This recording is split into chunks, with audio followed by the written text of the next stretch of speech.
कहानी हिंदुस्तान के सबसे बड़े ठग की, जिसने बेच दिया था ताजमहल, लाल किला और राष्ट्रपति भवन।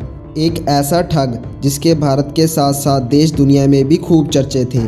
ऐसा ठग जिसने ना जाने कितनी बार ताजमहल बेच दिया, लाल किला बेच दिया और तो और राष्ट्रपति भवन तक को भी नहीं छोड़ा। नहीं नहीं, किसने कहा कि मैंने ठगी की है? मैंने लोगों को कभी डराया धमकाया नहीं है कि मुझे पैसे दो। लोगों ने तो हाथ जोड़कर मुझे पैसे दिए कि श्रीमान पैसे ले लीजिए, और मैंने ले लिए। इसमें अपराध कहाँ है? यह बात एक ठग द्वारा पुलिस वालों को कही गई थी। एक ऐसा ठग जिसके भारत के साथ साथ देश दुनिया में भी पूरे चर्चे थे। ऐसा ठग जिसने ना जाने कितनी बार ताजमहल बेच दिया, लाल किला बेच दिया और तो और राष्ट्रपति भवन तक को भी नहीं छोड़ा। कहते हैं कि हर इंसान के पास अपना एक हुनर होता है। कोई अच्छा गाता है तो कोई अच्छा नाचता है, कोई एक बेहतरीन खिलाड़ी है तो कोई एक कलाबाज जादूगर है, कोई समुंदर की गहराई को नाप सकता है तो कोई आसमान से छलांग लगा देता है। लेकिन क्या कभी किसी ने सोचा है कि एक हुनरमंद चोर भी हो सकता है? इसका जवाब शायद ही हाँ हो, लेकिन इस सवाल में सच्चाई छुपी है। बिहार के सिवान जिले के बंगरा गांव में सन 1912 में एक लड़का पैदा हुआ जिसका नाम था मिथिलेश कुमार श्रीवास्तव और मिस्टर नटवरलाल। नटवरलाल पढ़ लिख कर वकील बना, लेकिन उसकी किस्मत की लकीरें इतनी सरल नहीं थी। कहने को तो उसके ठगी के किस्से विदेशों तक में मशहूर हैं, लेकिन इन किस्सों की शुरुआत नटवरलाल के पड़ोस से ही हुई। हुआ कुछ यूँ कि एक बार मिथिलेश को उनके पड़ोसी ने बैंक ड्राफ्ट जमा करने के लिए भेजा। वहां जाकर मिथिलेश ने पड़ोसी के हस्ताक्षर को हूबहू कॉपी कर दिया। इसके बाद उसने कई दिनों तक अपने पड़ोसी के सिग्नेचर को कॉपी कर उनके खाते से पैसे निकाले। जब पड़ोसी को इस बात की भनक लगी, तब तक मिथिलेश अकाउंट से 1000 रुपया निकाल चुका था। घटना की जानकारी पड़ोसी ने मिथिलेश के पिता को दी, जिसके बाद पिता ने मिथिलेश को खूब मारा पीटा और गुस्से में मिथिलेश कोलकाता चला आया। वहां जाकर उसने कॉमर्स से ग्रेजुएशन की। बाद में सेठ केशव राम नाम के एक व्यक्ति ने मिथिलेश को अपने बेटे को पढ़ाने के लिए रख लिया। इस दौरान जब मिथिलेश ने सेठ से अपनी स्नातक की पढ़ाई के लिए पैसे उधार मांगे तो सेठ ने मिथिलेश को पैसे देने से इनकार कर दिया। सेठ के इनकार करने से मिथिलेश इतना चिढ़ गया कि उसने रुई की गांठ खरीदने के नाम पर सेठ से 4.5 लाख रुपए ठग लिए। बस फिर क्या था, ठगी का किस्सा यहीं से शुरू होता है। ठगी का किस्सा यहीं से शुरू होता चला गया। बड़े बड़े नेताओं के नाम पर भी मिथिलेश उर्फ नटवरलाल ने बड़ी बड़ी चोरियों को अंजाम दिया।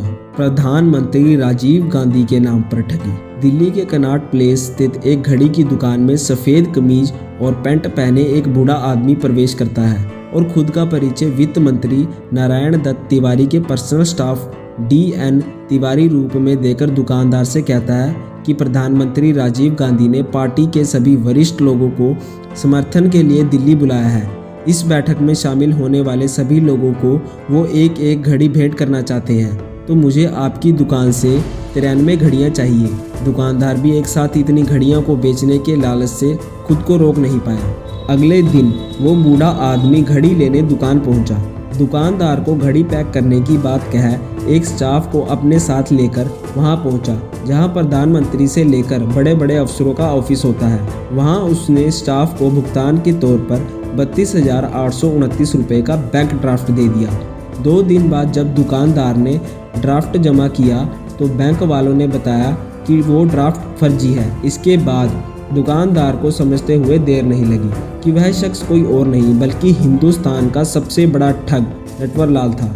इसके बाद कभी वित्त मंत्री VP सिंह तो कभी यूपी के CM के नाम पर नटवरलाल अलग अलग शहर में दुकानदारों का चूना लगाता रहा।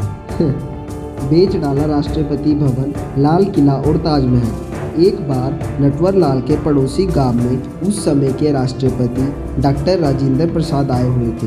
जब नटवरलाल को डॉक्टर राजेंद्र प्रसाद से मिलने का मौका मिला तो उसने उनके सामने भी अपने हुनर का प्रदर्शन किया और राष्ट्रपति के भी हूबहू हस्ताक्षर करके सबको हैरान कर दिया। इस दौरान नटवरलाल ने राष्ट्रपति से कहा था कि यदि आप एक बार कहें तो मैं भारत के ऊपर विदेशों का पूरा कर्ज चुका सकता हूँ और वापस कर उन्हें भारत का कर्जदार बना सकता हूँ। इस पर प्रधानमंत्री ने नटवरलाल को समझाते हुए कहा कि तुम बहुत प्रतिभावान हो, इसका उपयोग सकारात्मक कामों में करो। लेकिन उस समय भी नटवर लाल के दिमाग में तो कुछ और ही चल रहा था। उसने राष्ट्रपति के फर्जी हस्ताक्षर करके देश के राष्ट्रपति भवन को बेच डाला।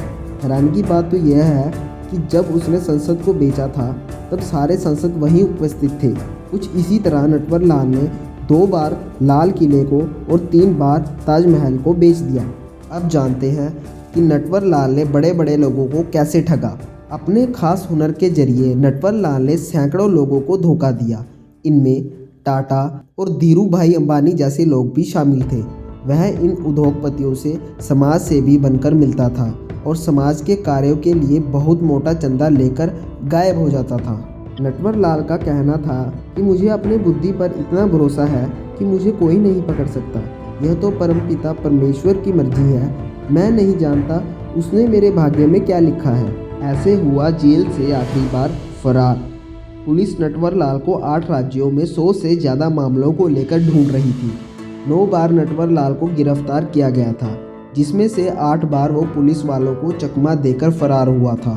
नटवर लाल को आखिरी बार जून 24, 1996 को देखा गया था, जब वह वृद्धावस्था होने के कारण उसका स्वास्थ्य खराब रहने लगा। तो अदालत के आदेश पर 3 पुलिस वाले नटवर लाल को इलाज के लिए एम्स दिल्ली ले जा रहे थे। इससे पहले करीब 2 से 3 हफ्ते से नटवर लाल व्हील चेयर पर था। ठीक से उठने के लिए भी नटवर लाल को सहारे की जरूरत होती थी।